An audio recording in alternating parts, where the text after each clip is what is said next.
теңир менен кайтаруучум. Мен эч нерсеге муктаж болбойм. Ал мени оттуу жайытка жаят жана жай аккан суу боюна алып барат. Өз ысымы үчүн жаныма күч берип, чындык жолуна салат.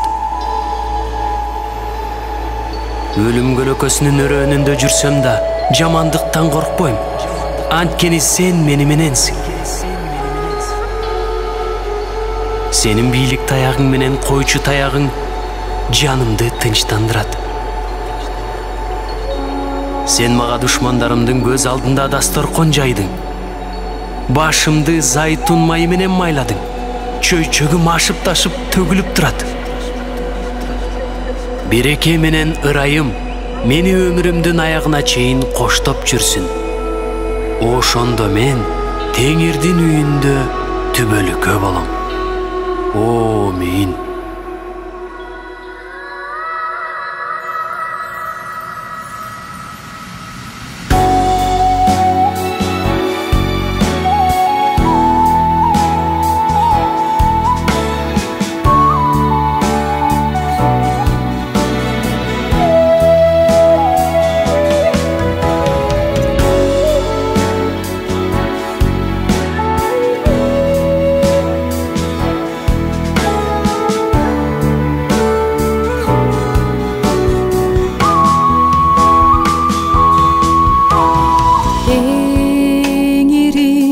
Кайтаруучумсуң менин, мен муктаж болбоймун.